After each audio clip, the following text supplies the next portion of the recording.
ஐயா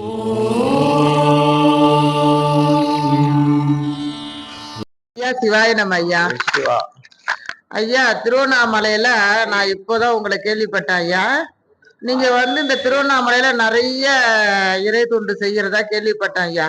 உங்களுடைய தொண்டுகளை எல்லாம் நான் தெரிஞ்சுக்கிட்டு போகணும்னு வந்தேங்க ஐயா. சொல்லுங்க ஐயா, உங்களுடைய இறை தொண்டுகள்லாம் என்ன செய்யறீங்க ஐயா? அருணாச்சல ஈஸ்வரனால அனைத்து மக்களும் நல்லா இருக்கணும்ன்றதுக்காகவே இந்த ஒரு ஆன்மீக பயணத்தை குறைஞ்சபட்சம் ஒரு 45 ஆண்டுகளுக்கு மேல இந்த பணியை நாங்க செய்துக்கின்னு இருக்கிறோம். இது 45 ஆண்டுகளா செய்யறது. சிறு வயதிலேயே எங்களுக்கு எனக்குன்னு ஒரு உந்துதல் சக்தி, இந்த ஆன்மீக சக்தி, உந்துதல் சக்தி. அதே மாதிரி பல சித்தர்கள், பல பெரிய பெரிய ஞானிகள், அனைத்து பேர்கள்கிட்டயும் நமக்கு தொடர்பு உண்டு. இப்போ நான் இந்த காசிக்கு ஒரு குறைஞ்சபட்சம் ஒரு 50 தடவைக்கு மேல நான் போயிருக்கேன். அதே மாதிரி 12 ஜோதிலிங்கத்துல குறைஞ்சபட்சம் அனைத்து ஜோதிலிங்கத்தையும் நான் பார்த்திருக்கேன்.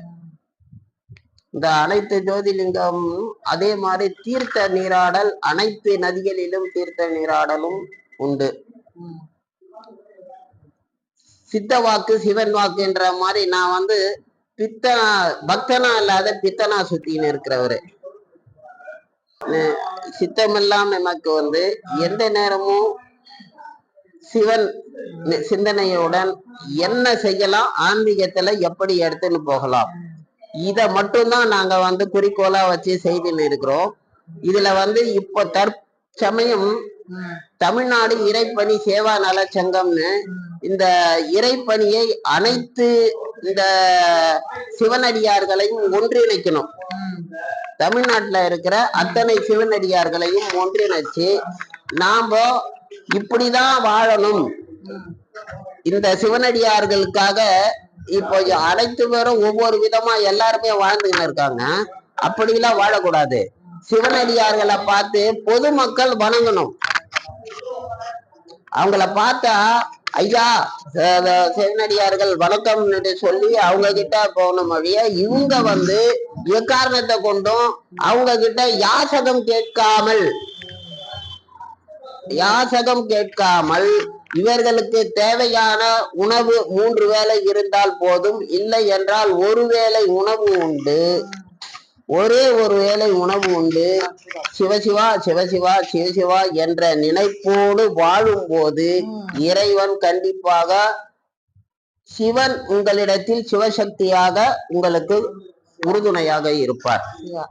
நாம எல்லாரும் இங்க என்ன பண்றாங்க, சிவனடியார யாருமே எல்லா இடத்துலயும் நாங்க பாக்குறோம்.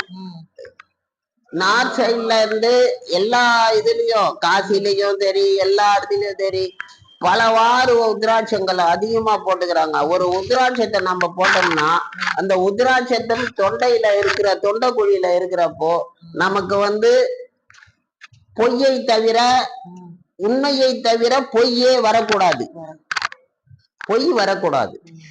ஏன்னாக்கா அந்த உத்ராட்சம் இந்த தொண்டைக்குழிக்கு மேல ஒரு வார்த்தை வருதுன்னு நீங்க சொன்னீங்கன்னாக்கா அது பொய்யா இருக்கக்கூடாது, அது உண்மையா இருக்கணும்.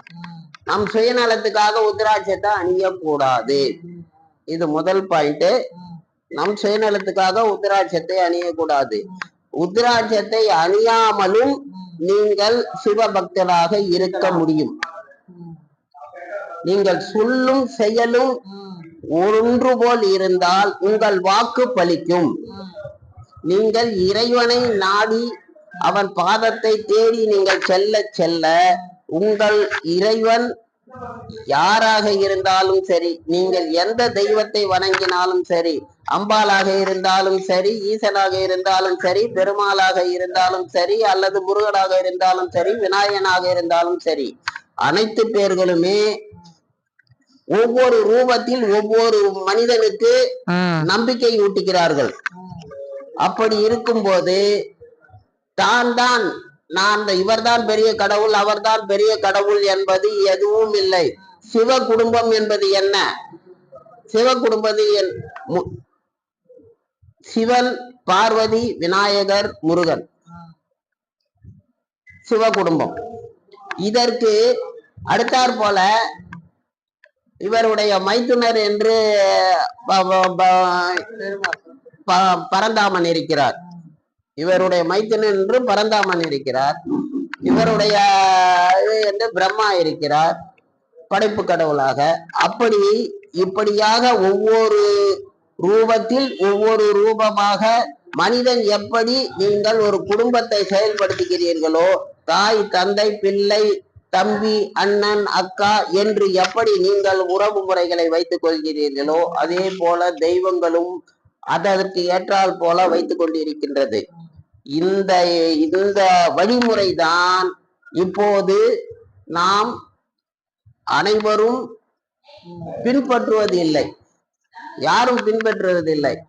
நான் தான் பெரிய ஆளு, நான் தான் பெரிய மகான், என்னை தவிர வேற யாரும் இல்லை. ஆனா இங்க திருவண்ணாமலையில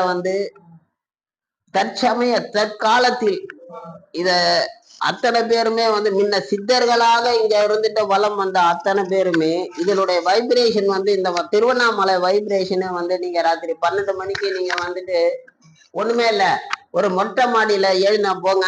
மொட்டை மாடியில போயிட்டு நீங்க சிவசிவான்றத உத்திராட்சத்தை போட்டுக்கிட்டு போட்டீங்கன்னா அத்தனை மேல இருக்கிற சித்தர்களோட வைப்ரேஷன், சித்தர்களோட ஆவிகள் மேல போகிறத நீங்க பார்க்கலாம்.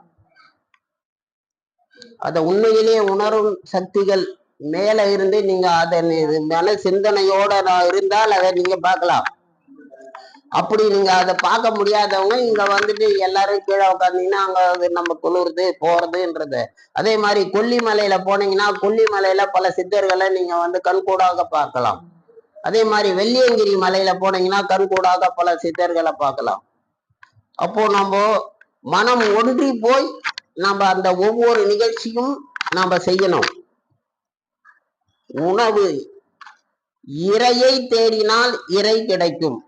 நீங்கள் இறைவனை நாடி நாடி செல்ல செல்ல உங்களுக்கு பசி என்ற இறை தன்னால் உங்களுக்கு தேவையான அளவு கிடைத்துவிடும். ஆகையால் இந்த போல ஒரு பக்தி மார்க்கத்தை இந்த திருவண்ணாமலையில் அனைத்து இறை அன்பர்களையும் ஒன்றிணைப்போம். அதற்கு இந்த யூடியூப் இதுல எல்லாருமே நீங்க ஒன்றிணைங்க. இந்த தமிழ்நாடு இறைப்பணி சேவா நலச்சங்கத்தை நம்ம வளப்படுத்துவோம். வளப்படுத்தி இதுல அனைத்து பேர்களையும் ஒன்றிணைத்து நாம ஒரு பெரிய ஒரு உங்களை பார்த்தாக்கா உத்ராட்சம் போட்டவங்களை பார்த்தா அத்தனை பேரும் கையெழுத்து கும்பிடணும். அந்த நிலைக்கு நம்ம எடுத்துன்னு வந்தாதான் இதுக்கு ஒரு சரியான ஒரு வழிபாடுகள் கிடைக்கும். இவங்களை மாத்தணும், வியாபாரமா ஆக்கக்கூடாது. உத்ராட்சத்தை போட்டுக்கணும், அது வியாபாரமா ஆகாமல் இருந்தால் இறை பக்தி சரியாக இருக்கும். அப்போ அது பித்தனாக இல்லாமல் சரியாக இருக்கும். இதற்கு மேல் மக்களுடைய நலனுக்காகவும் மக்களுடைய நலனுக்காகவும் பக்தர்களுடைய நலனுக்காகவும் இந்த அருணாச்சல ஈஸ்வரர் அனைத்து சக்திகளும் கொடுத்து மேலும் மேலும் மேலும் பல சக்திகளை கொடுத்து உண்மையான இறை அன்பர்களை பக்கத்தில் நிழல் போல இருந்து காத்து நிற்க பிரார்த்தனை செய்கிறோம். மெய்ஞான சித்தர்குரு நண்பர்களே, நம்ம சேனலை சப்ஸ்கிரைப் பண்ணுங்க, லைக் பண்ணுங்க, கமெண்ட் பண்ணுங்க, ஷேர் பண்ணுங்க. நன்றி.